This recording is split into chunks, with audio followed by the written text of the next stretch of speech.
Bueno, vamos a dar a conocer, como todos los miércoles, el quién es quién en las mentiras, y vamos a escuchar a Elizabeth García Vilchis para seguir con este ejercicio. Es importante porque ayuda a que se vaya ejerciendo más el derecho a la información, sobre todo a la información veraz, que no se apueste a la manipulación y que no se quiera con los medios proteger a grupos de intereses creados, a gente que en realidad no tiene vocación periodística, sino que su propósito es eminentemente mercantilista. Tiene como propósito no informar, sino el lucro. Entonces usan la libertad de expresión como negocio. Ya eso debe hacerse a un lado y garantizar el derecho a la libre manifestación de las ideas, la libertad de prensa, pero también garantizar el derecho a la réplica y hacer valer el derecho a la información. Entonces por eso hay que seguir informando ante las campañas de desprestigio, la guerra sucia y todo esto que se practica no solo en México, en el mundo. Ahora ya se introdujo ese método de manipulación hasta en las redes sociales, al grado que la persona que iba a comprar Twitter no ha podido realizar la operación porque se sostiene que en ese medio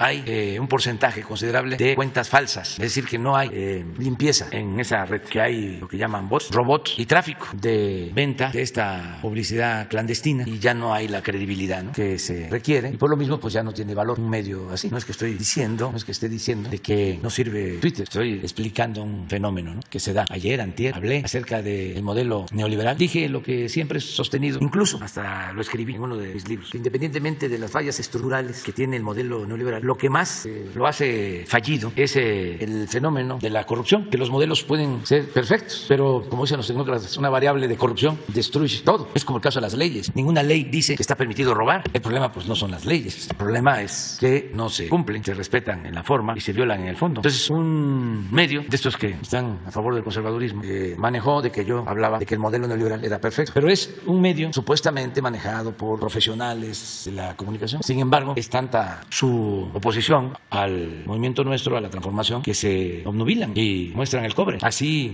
articulistas, comentaristas de radio, de televisión, que antes simulaban, ¿no?, ser moderados, independientes, representantes de la llamada sociedad civil, antipartidistas, cercanos al pueblo, a la sociedad civil, porque no usan el término, la palabra pueblo, sino sociedad civil, a lo que antes se conocía como pueblo, la llamada sociedad civil. Pero en los hechos, ahora que son momentos de definición, pues ya están completamente del lado del conservadurismo. Siguen tratando ahí de engañar con supuestos ejercicios o posturas operativas o plurales, pero no, están en contra de la transformación, están a favor del régimen de corrupción, de injusticias, de privilegios. Por ejemplo, en la Reforma no hay un articulista, uno, que no esté en contra de nosotros. Yo creo que eso es la condición que les ponen para escribir. Antes en el Universal habían articulistas de todas las corrientes de pensamiento. Escribía ahí doña Rosario Ibarra, el ingeniero Alberto Castillo, muchos dirigentes de la oposición, y fue cambiando. Y todavía hay en la página editorial. Todo lo demás es conservadurismo, pero sí está ya disminuida la sección editorial en cuanto a la participación de gente independiente, de escritores intelectuales independientes. Y últimamente, con las diferencias que han habido entre nosotros, ya algunos les han estado pidiendo más definición en contra. No es por poner un ejemplo, pero el caso del Reforma sí es único. En el caso del Universal está Helio Flores, por ejemplo, pero en el Reforma ni los moneros, nada.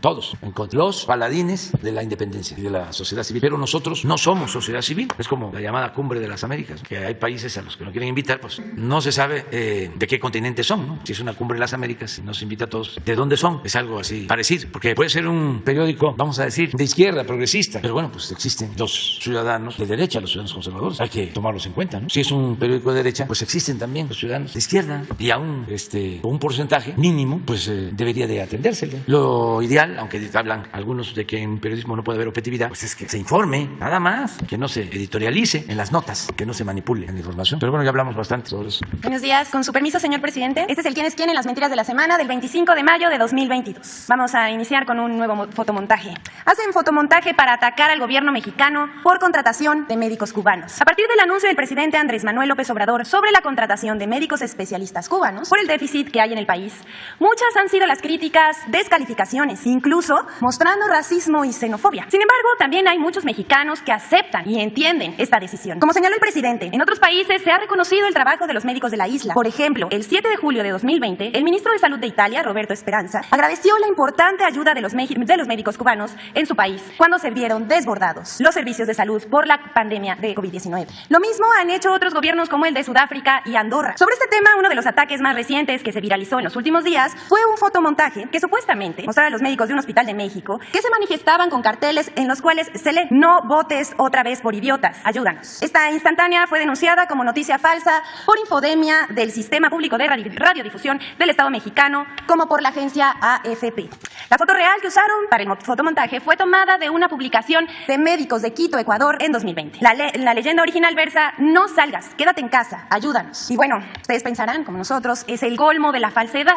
Pero eso no es todo. De la cuenta que difundió el fotomontaje que se viralizó, días después publicó este tuit que vemos en la pantalla, que lo dice todo. "Soñé que nos gobernaba el PRIAN". Así. Siguiente, por favor. Si no tienes tema para la portada de tu periódico o revista, coloca una foto del presidente López Obrador e invéntale cualquier cosa. Aquí les tenemos un ejemplo. La revista Impacto dedica casi todas sus portadas a atacar al presidente Andrés Manuel López Obrador, pero hace poco hizo un meme y lo publicó a 8 columnas. "Joder a México. Te equivocaste, Peña. Sí hay uno que se levanta pensando en cómo destruir al país". De ese nivel es el periodismo. Ya que Impacto no puede competir con Reforma, ahora busca hacerle sombra al Deforma. Siguiente, por favor. Señor presidente, le informamos que esta es ahora una sección dentro de nuestra sección que se llama Sélvame del Fake. Eugenio Derbez denunció que Televisa lo vetó por oponerse al Tren Maya, lo cual resultó falso. El actor Eugenio Derbez denunció que la empresa Televisa lo había vetado en México tras su aparición en la campaña en contra del tramo 5 del Tren Maya, Sélvame del Tren, sugiriendo que la orden había venido de Palacio Nacional.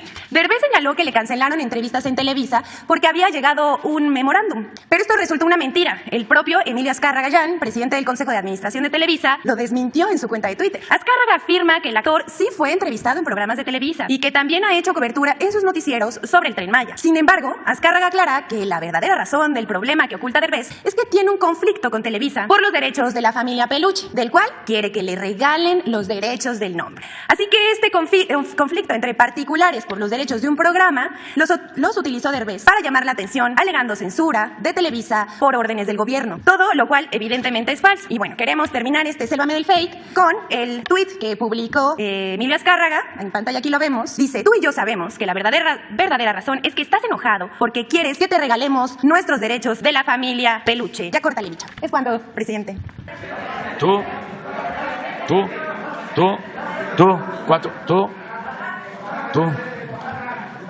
Tú también. Sí. Vamos a darle preferencia, no preferencia, sino más participación a las mujeres ahora. Gracias. Buenos días, señor presidente. Buenos días, Liz. Diego Elías Cedillo, Tabasco Hoy, Campeche Hoy, Quintana Roo y Diario Basta de Grupo Cantón.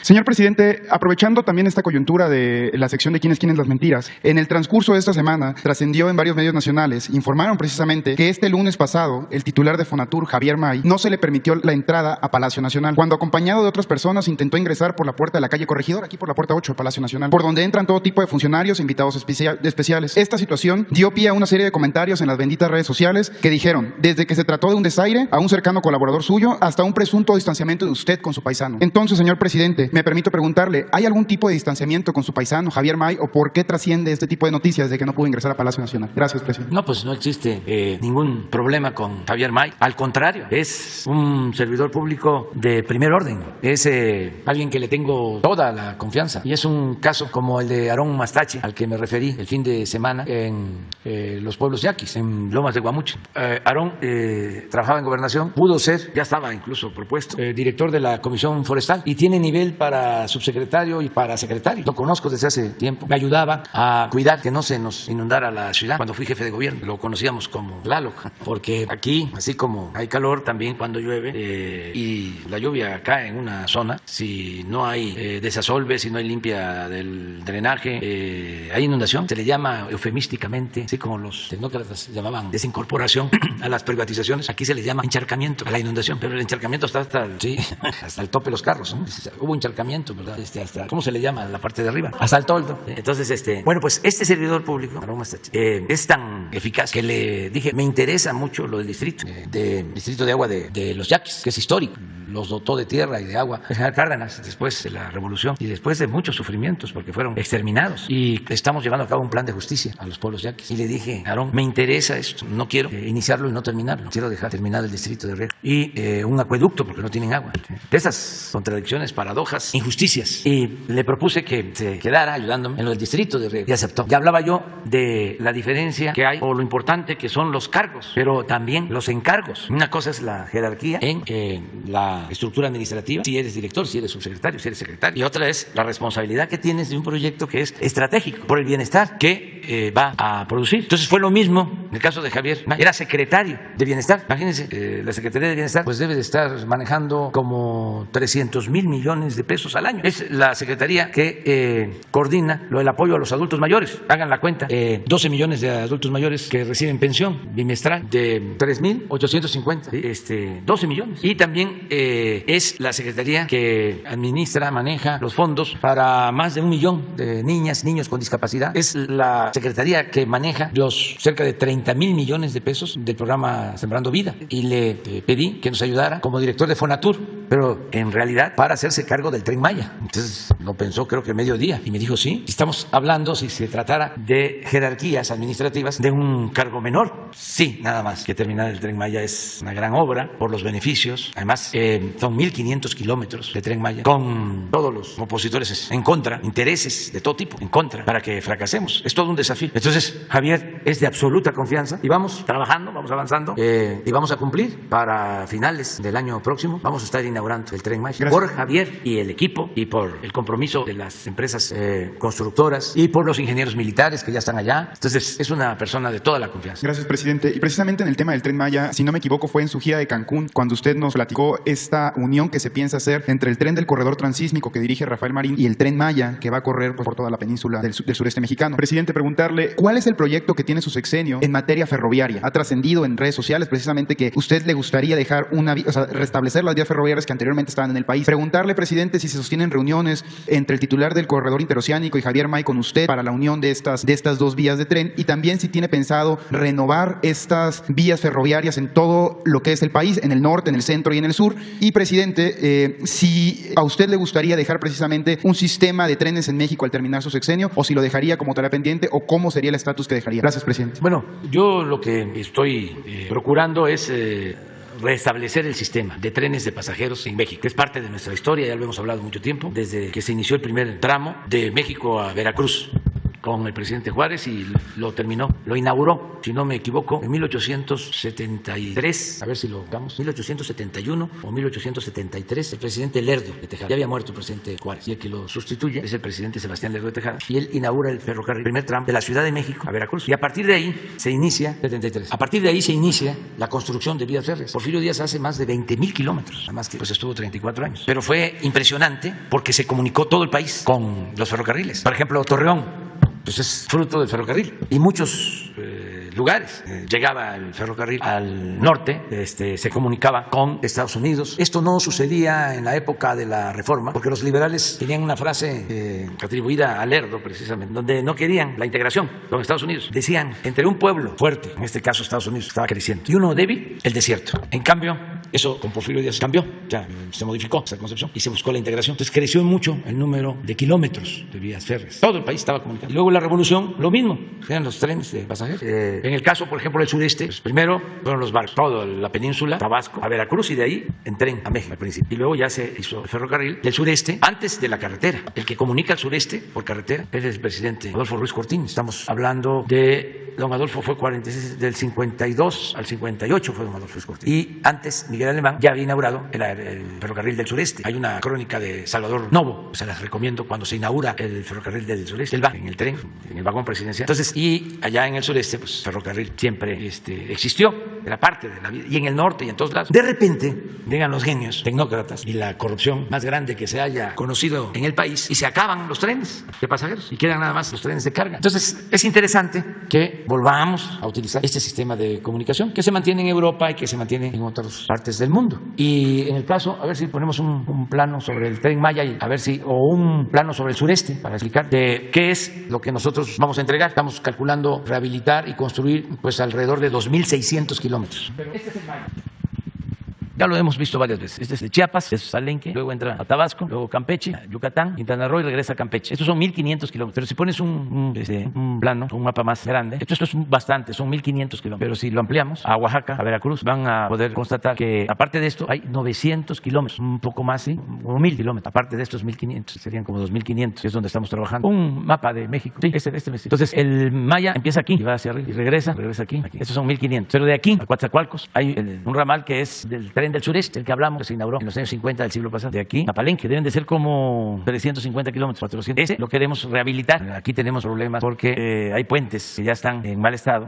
Son claros de muchos kilómetros. Por ejemplo, el puente San Manuel en Huemanguillo y está en muy mal estado. Entonces, es la rehabilitación de aquí a Palenque. Porque hasta aquí, a Veracruz y ya al norte, ya funciona bien. El tren de carga está concesionado de aquí para acá. Fue una buena noticia el que no les dio tiempo de entregar la concesión. Bueno, este es a Coatzacoalcos. Y luego, de aquí, este es el del Istmo. Este lo hizo Porfirio Díaz. Hizo el puerto de Coatzacoalcos, hizo el puerto de Salina Cruz y también el de Veracruz, con el mismo empresario, que era su amigo, Pearson. Desde entonces hicieron estos puertos, los tres. Y el ferrocarril, y se hizo también la refinería de Minatitlán desde entonces. Esto no funcionó muy bien entonces, porque todo el comercio era en el Golfo, el Atlántico. El Pacífico no tenía la importancia marítima y comercial de ahora. Ahora los puertos del Pacífico, pues Manzanillo tiene más movimiento de contenedores que Veracruz. Cambió. Bueno, entonces este es lo que estamos viendo ahora. Esto es de aquí a Palenque. No igual que el Tren Maya, que este va a ser un tren que va a tener la posibilidad de desplazarse a 160 kilómetros por hora. Aquí lo que queremos es un tren también de carga. Aquí también va a ser carga, pero el de pasajero va a ser hasta para clase turística, que ese es el propósito. Esta región es la más rica en sitios arqueológicos. Es el asentamiento principal de las dos grandes culturas, la cultura olmeca y la cultura maya. Y es muy difícil que en el mundo haya un área así con tanta riqueza artística y arqueológica. Entonces llegan a Cancún millones de turistas, 600 vuelos diarios. Entonces se quedan de Cancún cuando mucho hasta acá, a Tulum. Entonces lo que queremos es que se introduzcan, conozcan todo esto, que es bellísimo y es el desarrollo de toda esta región. Entonces se plantea la rehabilitación de esta línea. Ya estamos rehabilitando de Coatzacoalcos a Salina Cruz. Esto lo vamos a terminar este año. Ya va a haber tren de carga y de pasajeros. Estamos rehabilitando los puertos. Y aquí en este corredor vamos a desarrollar, ya tenemos la tierra, 10 parques industriales. Porque aquí enfrente está la costa este de Estados Unidos, que tiene mucho potencial para el desarrollo económico y comercial, que todo el comercio con Estados Unidos lo tenemos hacia Texas y a California. Y lo que queremos es el desarrollo de la relación con la costa este de Estados Unidos. Luego se está pensando en modernizar esta vía que va del Istmo de Tehuantepec hacia Guatemala. Y estos son como 400 kilómetros, aquí también son 400 kilómetros, más 200 de aquí, que de aquí va a quedar comunicado. Ese es el plan. Y un ramal de este ferrocarril hacia, aquí está Dos Bocas, estación Chontalpa, Dos Bocas, un ramal de 100 kilómetros. Este es el plan general. En el centro del país, pues son 4 trenes. En el caso de Guadalajara son 2, ya terminamos uno y está por iniciar otro para la comunicación de la zona conurbana. Tenemos pues en proceso, que nos está sacando más cana de las que ya tenemos, pues el de Toluca, Ciudad de México. Eso lo tenemos que terminar el año próximo. Es el que estimaron en 30,000 y nos va a costar al final 90,000 millones. Y complicadísimo. No han quedado bien las empresas y hemos tenido problemas, pero ahí va. Vamos a ver. Luego el de la Ciudad de México, el del aeropuerto Felipe Ángeles a Lechería para llegar a Buenavista, aquí al centro, y poder ir al aeropuerto Felipe Ángeles desde Buenavista hasta el aeropuerto en 40-45 minutos desde el centro. Y tenemos también en el norte, en Monterrey, ya un proyecto con recursos y una concesión para utilizar las vías del ferrocarril que atraviesan Monterrey y poder utilizar las vías para hacer un tren interurbano que va a ayudar mucho en la vialidad, esto con el gobierno del estado. Y nada más nos queda pendiente de resolver el tren, la desviación en Jalapa, Veracruz, pero ese es el plan que tenemos en todo lo relacionado con ferrocarriles. En total, como 2.600, 2.700 kilómetros de vía ferroviaria. Es bastante. Va a quedar como proyecto el Ciudad de México, Querétaro, a Guanajuato, desde luego San Luis, que siempre ha sido pues un centro ferrocarrilero durante mucho tiempo, hacia el norte, y Guadalajara, hacia la frontera Baja California, con California, pero ya el relevo generacional va a ser cargo. Ese es el tren del Pacífico, ese es el tren del Pacífico. Quedamos en la compañera. Para impulsar esa propuesta que dijo. Los más de 20,000 kilómetros de vía férrea fueron concesionados y predominan 2 empresas. Hay que llegar a acuerdos. A modificar las leyes, ¿no? Yo pienso que podría lograrse un acuerdo con las mismas empresas para que haya trenes de pasajeros. Buscar arreglos, porque tienen concesiones a 40, 50 años. Esto es lo que hizo Zedillo, y por eso se lo llevaron a trabajar de asesor de una de estas empresas. Y todavía se enojan con nosotros, pues. ¿Qué culpa tengo yo? Me molestan, pero pues son de las decisiones que tomaron en el periodo neoliberal. Por ejemplo, hoy Empalme, esa todavía la gente mayor, todavía los jóvenes, lo que les cuentan los abuelos o les contaban. trabajaba sobre el tren, que era una estación importante, que habían talleres, es toda una historia, todos los pueblos de México, el ferrocarril. Entonces, bueno, ya iniciamos poco a poco, que tiene que ir avanzando. Lo importante también es que hay menos contaminación. Si son trenes eléctricos, llevan más pasaje y en el caso de la carga es más barato el transporte en tren de la carga, mayor capacidad, mayor volumen, el movimiento de contenedores para los puertos. Entonces sí es un proyecto hacia adelante, pensando en la integración con América del Norte, ya no con aquella desconfianza de que entre un pueblo fuerte y uno débil del desierto, sino buscar la integración con respeto a la soberanía. Eso es todo. Buenos días, presidente. Diana Benítez, del periódico El Financiero. Preguntarle si ya tiene una respuesta del gobierno de Estados Unidos sobre la Cumbre de las Américas. Ha trascendido que en el caso de Cuba, Nicaragua o Venezuela no se estaría invitando a los presidentes sino a representantes de estos pueblos. A ver si usted tiene información al respecto y ya tomó una decisión si acudirá o no. Y también ayer el senador Ricardo Monreal decía que México no está en la posición de condicionar su asistencia. ¿Coincide con ello? Vamos a esperarnos, porque todavía no hay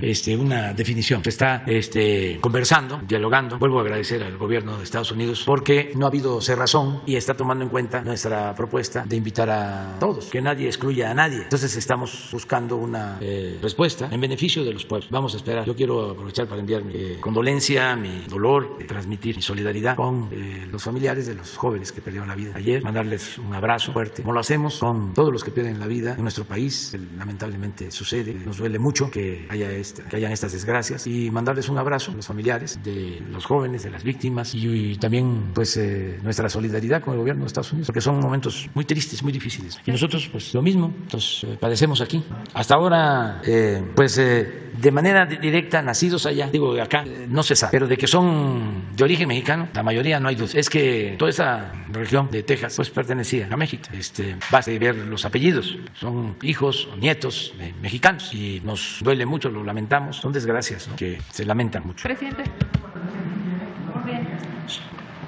Contesto nada más diciéndoles que no quiero tratar ahora ese tema porque pues está todavía el duelo y no se trata de hablar del origen, las causas, y más si es algo que tiene que ver con nosotros, porque hemos estado planteando las cosas, pero sería aprovecharnos, ¿no?, de una desgracia. Mejor vamos a esperar un tiempo y solo enviar un abrazo fuerte a las familias. Presidente, entonces nada más para acotar, ¿usted estaría de acuerdo en esta posibilidad de que no se invite a los presidentes de Venezuela o de Cuba, sino alguna representación de esos pueblos? Vamos a esperarnos, no adelantemos vísperas, hay muchas filtraciones. Hay quienes no quisieran que se llevara a cabo la cumbre, o que fracasara, o que no asistieran todos. Así andan, porque no piensan en la necesidad de unirnos, de hermanarnos. Están muy ideologizados, hay mucho fanatismo, predominan los dogmas y no se piensa en los pueblos. Y esto no debe ser solo un asunto de las cúpulas, del poder económico, del poder político, ni siquiera de los llamados expertos internacionalistas que opinen y están ahí solo sacando, atizando las diferencias en vez de buscar la conciliación, los acuerdos. A veces da la impresión hasta de que son usados, que son correas de transmisión de agencias, para ser claros, o de partidos, grupos. Entonces vamos a esperarnos y ya vamos a informar nosotros. Y en un segundo tema, el lunes se reunió con directivos de la empresa Vulcan. ¿A qué acuerdo se llegó? Preguntarle si se mantiene esta clausura que había hecho la Profepa de manera temporal al predio de Playa del Carmen, donde está el Banco de Materiales. Bueno, nos reunimos y estamos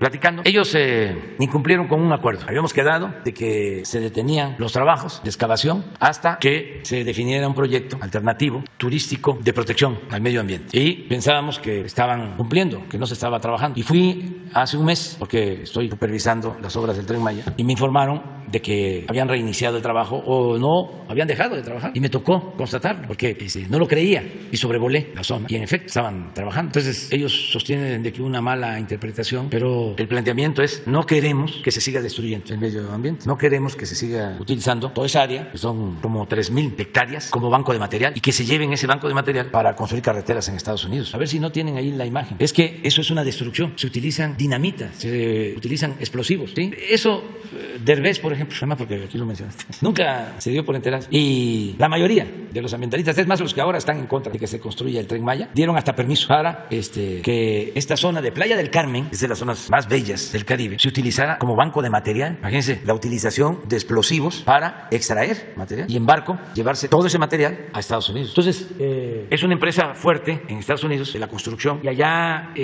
hay la costumbre, y es normal y legal, que las empresas apoyen a los candidatos y a los partidos con dinero. Por eso salió una carta dirigida al presidente Biden acusándonos de que estamos impidiendo que trabaje esta empresa, cuando lo que estamos evitando pues es la destrucción de nuestro territorio. Y eso lo harían en Estados Unidos y en Francia y en España y en cualquier parte. ¿Y cómo vamos a estar estar hablando del medio ambiente y que nos preocupa el cambio climático y al mismo tiempo estamos llevando a cabo estas acciones. Entonces, hablamos con ellos de nuevo, porque sí se paró el trabajo, hablamos con ellos para volverles a plantear con el propósito de que no haya una actitud negativa. Miren, son explosivos. Entonces se mantiene.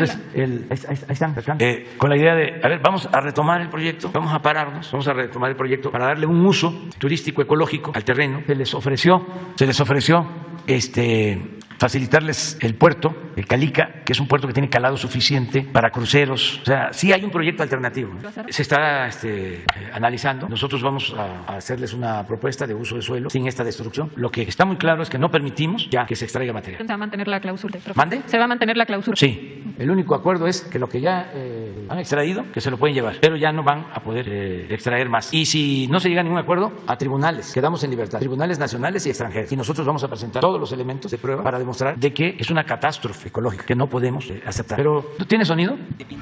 O no, miren, todo eso. Después ya lo ponemos cuando se arregle. Miren todos, a ver si pones lo del agua. Nada más lo de, ahí en la parte donde están, de donde extraen, pues le llegan al manto freático. Y en algunos casos, van ustedes a notar, causado por megaproyectos y actividades industriales contrarias a la vocación turística de la zona. Miren.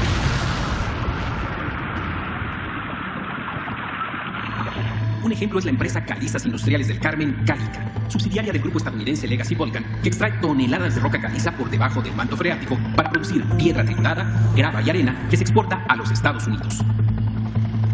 Nosotros, por supuesto, también realizamos voladuras por cualquier carretera del mundo, pero esas voladuras obviamente se tienen que llevar bajo muy estrictas medidas de seguridad. En 1986, instancias del gobierno federal y de Quintana Roo otorgaron a Calica la primera autorización para la extracción de roca caliza por debajo del manto freático en La Rosita, un predio de 1.200 hectáreas. Esta autorización no especificaba ni la vigencia ni el volumen de explotación del proyecto. Fue como un cheque en blanco para extraer piedra caliza y llevarse un pedazo de nuestro país. De 40 a 50 viajes, porque la empresa nos exigía hacer 30.000 toneladas a todos los compañeros dentro de la empresa diariamente en cada turno. En 1996, el gobierno de Quintana Roo otorgó a Calica un segundo permiso, esta vez para extraer la piedra caliza por encima del manto freático en otros dos predios, el Corchalito y la Adelita, que comprenden una superficie de 1.251 hectáreas. Párale, a ver si puedes quitar, nada más para que vean el agua. En los dos colores. Esto llega a tener hasta 9 metros de profundidad. Y esto está empezando. Entonces ya no queremos nada, ya destrucción. Y todo esto va de sistema y va al puerto con bandas. Entonces el planteamiento es, esta parte es también de ellos. Entonces el planteamiento es, vamos a reutilizar esto. Ya son albercas. Vamos a que tengan algunos permisos, cuidando aquí que no se destruyan manglares, como aldea, con materiales de la región. De modo que se compense lo que van a dejar de obtener por extraer el material. Se puede hacer un proyecto, porque estamos hablando de cerca de 3.000 hectáreas, con el muelle. A ver si ponen el muelle y el barco, nada más, para cruceros. O sea, sí se puede resolver el problema. Lo que no podemos, por más que saquen manifiestos los legisladores de Estados Unidos, no podemos permitir eso, porque es la destrucción de nuestro territorio. En ningún lugar. Pero imagínense en Playa del Carmen, en la Riviera Maya, en estos barcos, si los cargan. Entonces estamos hablando de eso. Y de parte nuestra hay voluntad de llegar a un acuerdo. A ver, y luego ustedes dos. Gracias, presidente. Esteban Durán, Vanguardia, Veracruz. Retomando el tema de los ferrocarrileros, presidente, en el último año se han sumado más trabajadores y extrabajadores al llamado de diversas organizaciones ferrocarrileras y el Frente Ferrocarrilero de Reconstrucción Sindical Ferro, exigiendo un cambio total en el sindicalismo de este gremio, justicia social y la reparación del daño provocado a todos ellos por la privatización de los ferrocarriles por los gobiernos neoliberales, como usted dice, encabezado por Ernesto Zedillo en su momento, así como también la participación directa y activa de Víctor Flores, el dirigente del sindicato ferrocarrilero. Se trata de miles de ferrocarrileros que no fueron liquidados o que fueron mal liquidados y que además, pues teniendo derecho conforme a la ley, no se les contrató nuevamente como a muchos más. Igualmente, presidente, con el líder sindical del trabajo, Víctor Flores, se ha quedado con gran parte de las ganancias que a los ferrocarriles les corresponde con estos convenios que ha tratado con las empresas privadas, presidente. Igualmente, también ven con gran desilusión cómo se han arreglado situaciones con los electricistas, con los mineros, mientras ellos continúan a la espera de que el gobierno federal pueda apoyarles informarles, pueda ayudarles y de esta manera ellos puedan también sacar pues ya estas situaciones que de años vienen arrastrando. Igualmente, pues se han acercado a las instancias, a la Secretaría de Comunicaciones y Transportes, a la Secretaría del Trabajo y Previsión Social, a la INDEP, y en la cual la única respuesta que han recibido es que ninguno de ellos tiene las facultades ni el interés para destrabar positivamente estos reclamos por los que los ferrocarrileros consideran que la única vía que les queda es una decisión directa de usted, del presidente de la República, para hacerles justicia social, la cual llevan esperando más de 25 años. ¿Existirá, presidente, la voluntad política del Ejecutivo Federal para que miles de extrabajadores de la entonces Ferronales puedan ser beneficiados con la justicia social que promete esta cuarta transformación y se solucionen los problemas planteados aquí previamente respecto a Víctor Flores, el actual líder ferrocarrilero, presidente? Ellos esperan que si habrá voluntad política para intervenir en favor de los ferrocarrileros y exferrocarrileros mexicanos, presidente. Sí, son dos demandas. Una es que se les considere un apoyo que se pactó desde los tiempos de las privatizaciones a los trabajadores, que hay esos adeudos de parte del gobierno. Ya lo está viendo la Secretaría de Gobernación para buscar la solución. Ese es un tema que se está viendo. Lo estamos haciendo con otros trabajadores. No me quejo. Además, tenemos que hacer justicia. Pero quedaron muchas deudas a los trabajadores del periodo neoliberal. Entonces, vamos poco a poco atendiéndolos y lo vamos a seguir haciendo. Le voy a pedir al secretario de Gobernación que nos dé una respuesta de cómo ayudar. Ya se ha hecho con los electricistas en una parte, en efecto, y con los mineros, pero falta todavía. Alejandro Encinas está viendo este asunto y le voy a pedir un informe. El caso de los... Lo otro es lo sindical. Eso corresponde a la Secretaría del Trabajo y le vamos a pedir un informe a la secretaria, a Luisa María, para que nos diga cómo está la situación en el sindicato. Muy bien, gracias, presidente. En otro tema, en estos últimos días hemos visto en los medios de comunicación que el defraudador del Infonavit, Rafael Saga, pues se ha visto en diversos eventos sociales, en diversas fiestas en la Ciudad de México, sin que pues tema de ser detenido. Y en ese sentido, ¿cuáles son las acciones que se pueden esperar? ¿Se puede esperar que sea detenido para que él pueda regresar lo que se robó? Pues entiendo que en todas estas denuncias hay procesos en marcha en la Fiscalía. Voy a pedir que nos informen cómo se avanza en estos juicios, si existen las denuncias y cómo van, por lo que menciona sobre el Infonavit. Bien, presidente. Ya por último, ayer se dieron dos manifestaciones, una frente a Petróleos Mexicanos por parte de los petroleros trabajadores de la sección 35 de la refinería de Tula Hidalgo, donde demandaban primero el servicio médico, dicen que ellos se tienen que comprar sus medicinas, demandan también la liberación de plazas en donde en esta refinería urge un mantenimiento porque podría haber una situación que podría lamentarse posteriormente. Es por ello que ayer bloquearon frente a Pemex pues esa avenida que es Marina Nacional, demandando que sean escuchados para que de esta manera puedan ellos tener el trabajo que durante años no lo han tenido, poder llevar el sustento. Lo mismo sucedió, presidente, ayer en el Aeropuerto Internacional de la Ciudad de México, donde transportistas, taxistas demandaban que ya los trabajadores de aplicaciones Uber, Cabify, Bit, etcétera, no entren a la zona del aeropuerto porque esto merma su trabajo. Estas manifestaciones, presidente, lamentablemente dañan a millones de capitalinos. ¿Qué hará el gobierno federal para evitar que con justa razón todas estas manifestaciones pues ya no lastimen y ya no afecten a terceros? Gracias, presidente. Pues que se busquen dialogar y que las demandas justas sean atendidas. En el caso de Pemex hay disposición para llegar a acuerdos. Sin embargo, han habido cambios, por ejemplo, para la entrega de las plazas, que antes se manejaban de manera discrecional por parte de los líderes sindicales y no siempre se entregaban las plazas a quienes tenían más antigüedad como transitorios. Se entregaban las plazas a los más cercanos o a los que tenían más influencia. Entonces eso se está corrigiendo y de ahí viene una inconformidad que hay que atender, que hay que informarle a los trabajadores.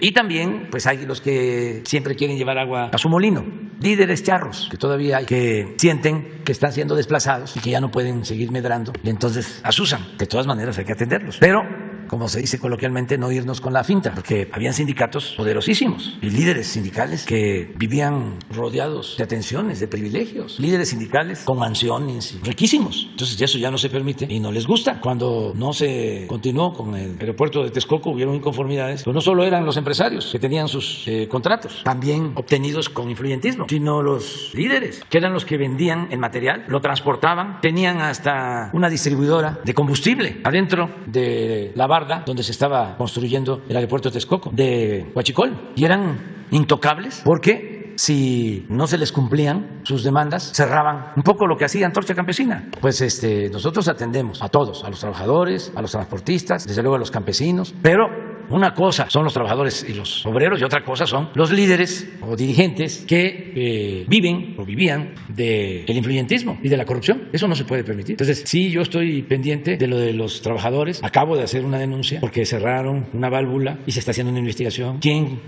quiere que haya un accidente? Que no estén pensando de que va a haber impunidad. Eso se terminó. Y al mismo tiempo, pues, atender sus demandas justas de los trabajadores. Pero no es, a ver, yo tomo la torre de Pemex porque a mí me tienen que dar los contratos o a mí me tienen que dar las plazas. Pues tómala, pero no te vamos a dar los contratos, no te vamos a dar las plazas. Si no, tienes razón. Y si vas a dejar afuera a trabajadores que tienen antigüedad, pero no están cercanos a ti o no se mocharon, eso ya se acabó. Entonces nada más estar pendiente, atentos, todos los ciudadanos, para que eso ya no regrese. Ya dije la vez pasada que al carajo y piensan que es una grosería. Los marinos saben qué es el carajo, que se vayan al carajo. Nada más que hay que buscarlo, ¿no? En el diccionario. Pero sí, al carajo, con todo eso, en los términos que se usaban en la marinería. A ver, la compañera. Gracias, presidente. Cindia Serra, de Canal 11. Presidente, después de la difusión de estos audios del dirigente del PRI, Alito Moreno, que fueron difundidos por la gobernadora de Campeche, Laida Sansores, ¿cuál es el posicionamiento de su gobierno? Primero, en un audio, Alito acusa que se queja de los 25 millones que habría recibido su partido por parte de la cadena Cinépolis para campañas políticas. Ayer, otro segundo audio en el que dice, pues no se matan a los periodistas, no hay que matarlos con balas, sino de hambre. ¿Preocupa esto frente a los próximos comicios electorales en el país? Y pues también dice, no voy a huir del país y no voy a ser parte de esta estrategia para perjudicarme. Alude a su gobierno, lo tilda de un gobierno corrupto y dice que se hizo así, por ejemplo, con Ricardo Anaya, quien fue del país por acusaciones, dice, del gobierno. ¿Qué responde a esto, presidente? Estas alusiones. Pues lo mejor es no meternos en estos casos. Además, estamos en efecto en víspera de elecciones en 6 estados y hay pasiones que se desbordan, por llamarlo amablemente. Entonces, no responder nosotros a este tipo de cuestionamientos, no meternos y sí tenerle confianza a la gente de que los ciudadanos saben que es cierto, que no es. Ya la gente está muy consciente, muy avispada, no se deja manipular. Entonces, esperar que pasen las elecciones. Solo decir que nosotros no perseguimos a nadie, garantizamos la libertad de expresión. Sí tenemos adversarios, pero no enemigos. Y tenemos adversarios que pensamos vencer en buena lid. No estamos pensando en destruir a enemigos. No odiamos y tenemos que ganar con argumentos, con la razón. Cuando Alito habla de no matar a presidentes con balas, sino de hambre, pues a periodistas, no con balas, sino de hambre. Qué fuerte declaración, presidente, en este contexto que también se vive en el país. Pues bueno, ¿a qué nos estamos? No quiero opinar sobre eso. Es que no ayuda. Hay que cuidar, como decía Ángeles, la vida. Eso es lo más sagrado, lo más sublime, la vida de cualquier persona. Entonces, no meternos a esas cosas, no desearle mal a nadie, no odiar.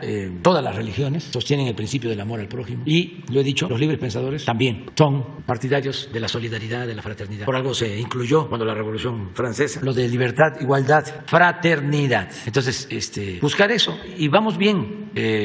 No deja de haber polémica y cuestionamientos, algunas amenazas, pero no pasa a mayores. En el caso de los periodistas asesinados, se está procurando que se aclaren los motivos, se detengan a los responsables y también se busca evitar los ambientes de violencia. Y ahí vamos, avanzando. Y estoy convencido de que no es solo atender el bienestar material, sino que es importantísimo el bienestar del alma, el fortalecimiento de los valores culturales, morales, espirituales. Creo que esa es la corriente de pensamiento que debemos todos impulsar para contrarrestar lo que se vino promoviendo durante el periodo neoliberal: el individualismo, la búsqueda de lo material, el triunfar a toda costa, sin escrúpulos morales, sin ninguna índole, situar el dinero como lo máximo, lo que sea Hidalgo, que el dios de los oligarcas era el dinero, el que se atienda a los jóvenes, que se hable más sobre las drogas, que se sigan abriendo opciones para los jóvenes, que nadie se sienta solo, desamparado, que se tenga derecho a la felicidad, todo eso, que no se rompan las familias y que seamos verdaderamente fraternos, solidarios. En las urnas se verá reflejada la calidad, el liderazgo de los dirigentes. En las urnas se verá reflejada la calidad y el liderazgo de los dirigentes en esas próximas elecciones. ¿Se verá reflejado en las urnas la calidad de los dirigentes políticos de partidos? No sé, porque eso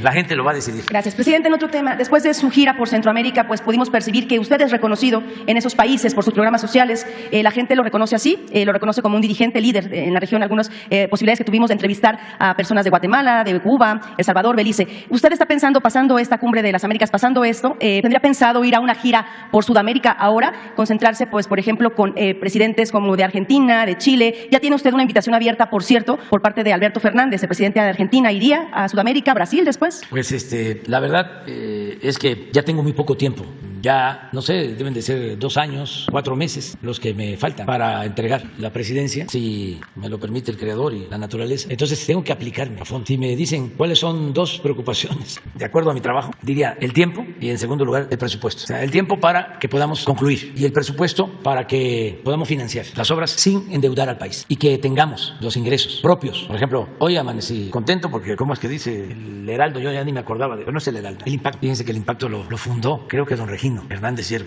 No, paisanos nuestros dedicados al periodismo, don Regino Hernández Yergo y José Pajés Yergo, fundaron 3 revistas importantes, el Hoy, el Mañana y el Siempre. Y don Regino fue muy buen periodista, él hizo aquella famosa entrevista a Villa.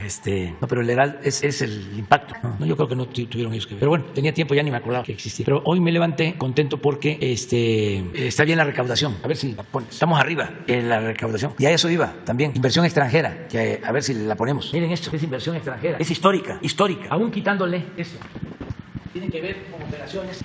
Una fusión de Televisa y Univisión y la reestructura de Aeroméxico. De todas maneras, de aquí para acá es como un 6% y es histórico en el primer trimestre. O sea que este año va a ser el de mayor inversión extranjera en la historia de México. Y esto también es importante porque pues es una operación que significó el pago de impuestos. Se vincula al otro dato, a este. Miren el impuesto sobre la renta, 17.7 de incremento con relación al mismo periodo del año pasado. Esto en términos reales. Si le agregamos los 7.8 de inflación, estamos hablando en términos nominales de 25% de incremento. Y aquí se ve de 841,000 millones a 1,065,000. El IVA está bajo en términos reales, en términos cuantitativos no, pero el total, estos son los ingresos tributarios, 3.8 en términos reales, y el total de ingresos del gobierno en términos reales, 2.8. Esto es 10% con relación al 21 en términos nominales. Eso me tiene también bastante contento. Vamos bien. También, fíjense, a ver si tienen la nota de la inflación. Poco, pero se redujo. Y seguimos estando abajo de otros países. Y ahora vemos también la moneda. Es que habíamos quedado en los jueves, ¿no? Presentar, pero podemos, a lo mejor sí la tienen. Ahora les explico. No, yo espero. Es que les explico, por ejemplo, en el caso del peso, no ha habido devaluación. Al contrario, desde que estamos en el gobierno, el peso se ha fortalecido, se ha apreciado. Es de las monedas más fuertes del mundo. Y por eso lo de inversión extranjera. México es de los países, de los pocos países, selectos países, considerados como de los más atractivos para la inversión foránea del país. Y esto ayuda muchísimo. Ya lo va a mandar. No sé, ayudaron muchas cosas. Por ejemplo, el no haber optado por deuda adicional. Eso nos ayudó mucho. Apoyó muchísimo lo de las remesas. Es una fuente de financiamiento. Nos ayudó muchísimo haber conseguido la ratificación del tratado. Eso fue clave. Y nos ayuda mucho el que no hay corrupción. Pueden no estar de acuerdo con nosotros. Por ejemplo, ahora con esta diferencia con Vulcan. Pero saben que ya no es como antes. De que todo lo arreglaban. Aunque destruyeran el territorio, arreglaban las cosas. Esto que pasó con Vitol, que ahora vamos a poder cobrar ya la reparación del daño. Lo mismo. Le dieron cuenta de que ya no es con sobornos. Todo lo que se puede, pues ya. En el caso de las tasas de interés, es una decisión del Banco de México. Ellos tienen que resolver. Esta es inflación, pero no sé si podemos comparar, si tienen la otra lámina, con otros países. Miren, porque si no contextualizamos, además es un fenómeno externo. La inflación no se produjo en México. Rusia, Brasil, España, Chile, Colombia, Estados Unidos, México. Y ya hemos visto, y más adelante, de cómo se compone esta inflación, y estamos avanzando porque seguimos con la misma política energética y nos están ayudando los productores, los distribuidores, los comerciantes de alimentos básicos. Está empezando la campaña, pero sí se están moderando en los incrementos de precio. No están aprovechándose de la situación. Es importante reconocerlo, ¿no? A ver si está lo del dólar, por lo que tengan de información. Todo, pásalo todo. Este es tipo de cambio, es 29 de abril. Ayer estaba abajo de 20, 19.80 más o menos. Y lo encontramos aquí, 25. Síguele, aquí está el peso. Tipo de cambio respecto al dólar. Desde que llegamos al 29 de abril, si lo trajéramos para hoy, aquí es 0, o estaríamos arriba. Pero miren cómo estamos con relación al resto de los países. Sí, esto es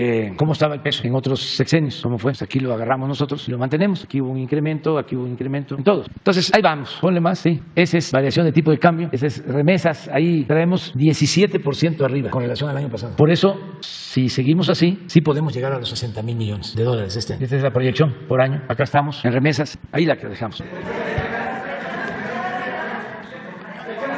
Cierras. Presidente, solamente es el cierre. Para refrendarlo, ¿no acudiría a una gira por Sudamérica para cerrar alianzas con estos gobiernos de izquierda que se están gestando recién, que inicia esta nueva corriente de izquierda en Sudamérica, presidente? Tenemos muy buenas relaciones.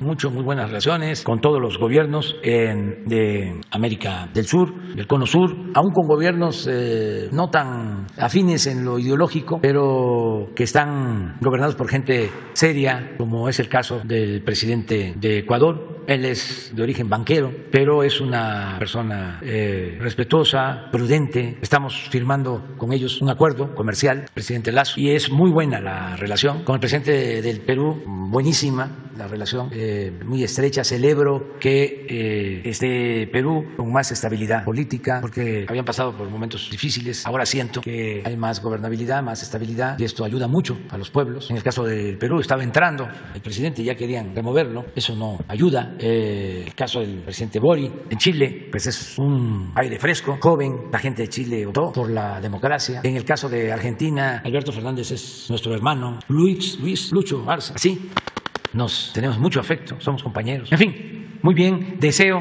que las elecciones en Colombia transcurran sin violencia, en la medida de nuestras posibilidades, de nuestras limitaciones. Deseamos que el pueblo de Colombia elija de manera libre y sobre todo en forma pacífica a su próximo presidente. Creo que los colombianos darían una vez más un ejemplo al mundo si las elecciones transcurren de manera pacífica. Quien esté apostando a la violencia en Colombia está actuando en contra de ese gran país y de ese extraordinario pueblo. Es lo que puedo comentar. Ahora, un viaje hacia allá pues está ahora un poco complicado porque decía el tiempo para terminar aquí y contar con los ingresos y poder financiar todas las obras, porque la inversión extranjera y la inversión pública nos están generando crecimiento y empleos. Y cuando hablo de inversión foránea, inversión extranjera, incluyo las remesas y la inversión pública.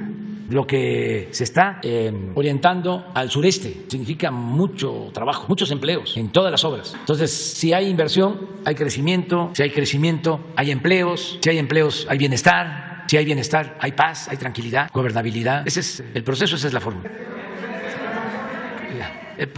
Es que es de Sonora y si no, no le puedo decir que venga mañana. Porque Gracias, señor presidente. Demián Duarte, del Sonora Power, Radio Sonora, Telemax.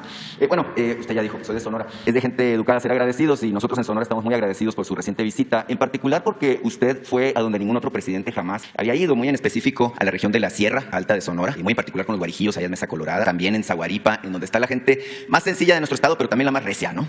La verdad es que los sonorenses estamos muy agradecidos. Y como dijo que va a ir en 3 meses, es decir, en agosto, queremos sugerirle que visite Moctezuma, que es el corazón de la Sierra de Sonora, porque pues la gente ahí tiene, insistimos, pues muchas necesidades, muchos planteamientos todavía que hacerle. Está el caso de Nacosari que hemos tratado aquí, entre muchos otros temas. Ya que estoy en esta lógica de reconocerle, de los agradecimientos, la verdad es que mucho conmovió ayer el acto, válgame pues, ¿cómo decirlo?, de poner los restos de Arnoldo Martínez en la rotonda de los hombres ilustres. En lo personal, yo soy hijo de una persona de izquierda, una larga trayectoria de mi papá en las luchas de izquierda. Él estuvo en el PRT en particular, don Rubén Duarte, que falleció hace 3 años. La verdad es que ayer a mí me conmovió mucho en lo personal. Entonces, gracias. Señor presidente, entre muchos temas me contactaron, y yo sé que usted tiene un compromiso con la justicia social. En este caso me contactó un grupo de ex trabajadores de Banrural que tienen pues más de 20 años que fueron separados de esa institución financiera, que no recibieron ni sus jubilaciones ni sus pensiones del IMSS, y que son personas que en su momento estaban en edad de trabajar. Estamos hablando de hace 20 años, tenían 45, 47 años, hoy son personas de la tercera edad, y que no tienen desde entonces la perspectiva de encontrar trabajo, posiciones de ningún tipo, por la edad y obviamente por el desgaste de los años y la cuestión del conflicto laboral que han venido cargando. Señor presidente, en particular en este tema, el asunto ya está en manos del Instituto para Regresar al Pueblo lo Robado. Está,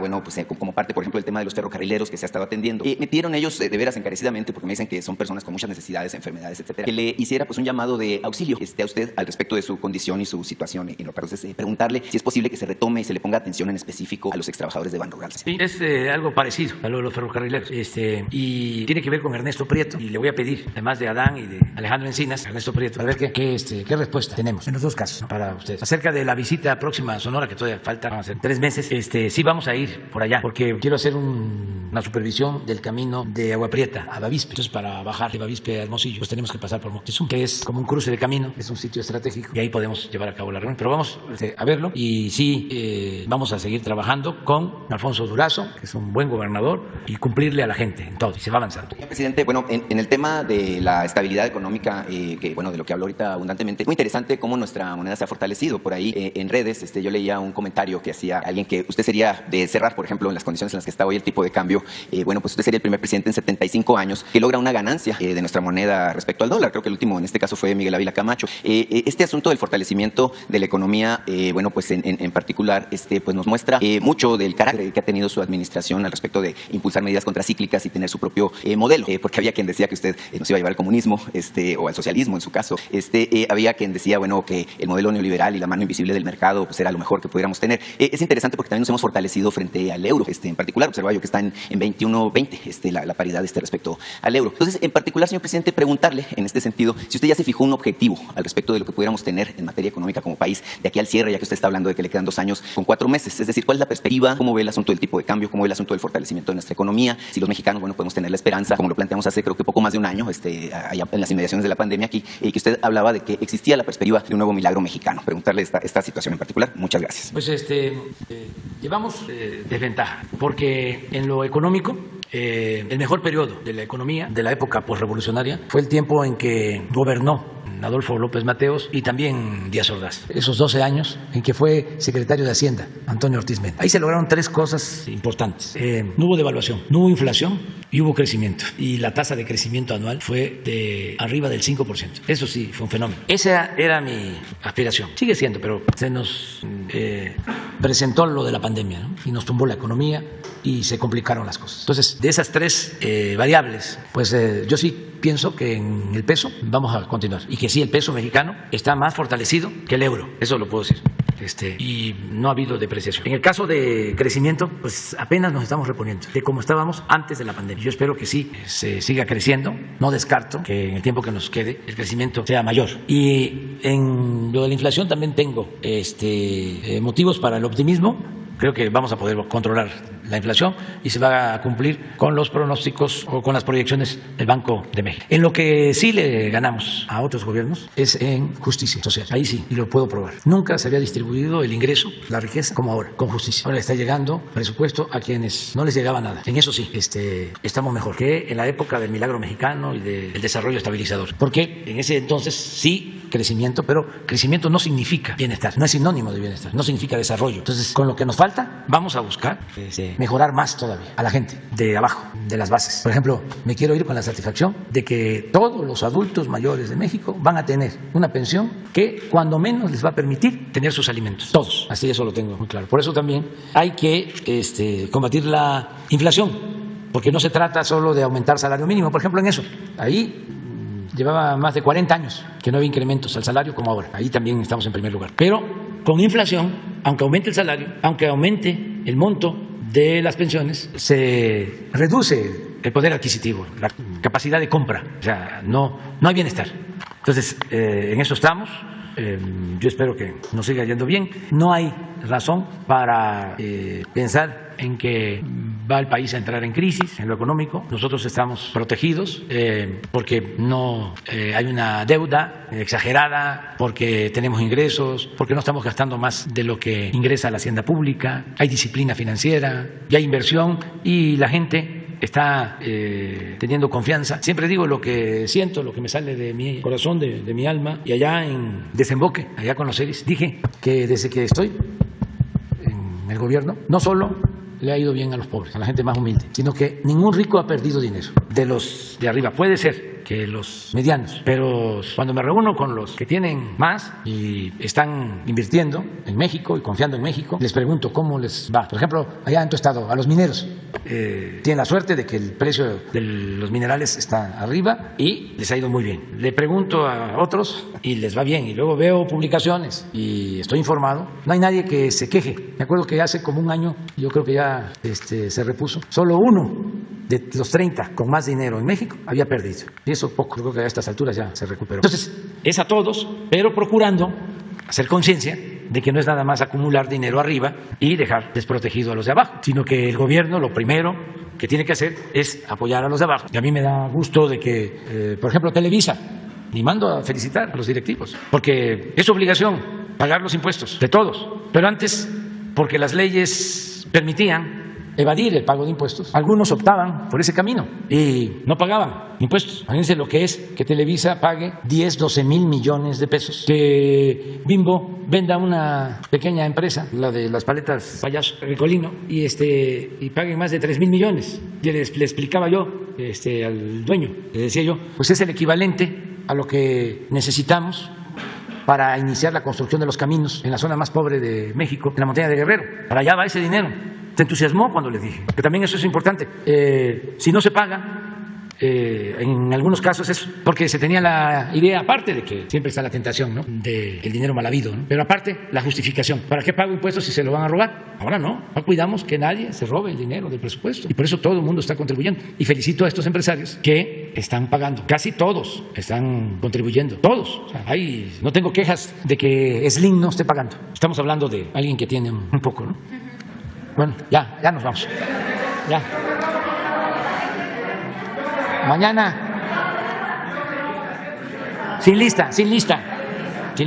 Y saben, también un exhorto, ¿no?, respetuoso, cariñoso, fraterno. Ayuden para que los que lleven tiempo sin preguntar tengan posibilidad, ¿sí? Porque pues yo me puedo equivocar y estarle dando la palabra siempre a los mismos. Jesús está malito, pues yo creo que debe de tener COVID, pero leve. Y decidió estar fuera. Mañana se hace la prueba y le deseamos que se recupere pronto. Bueno.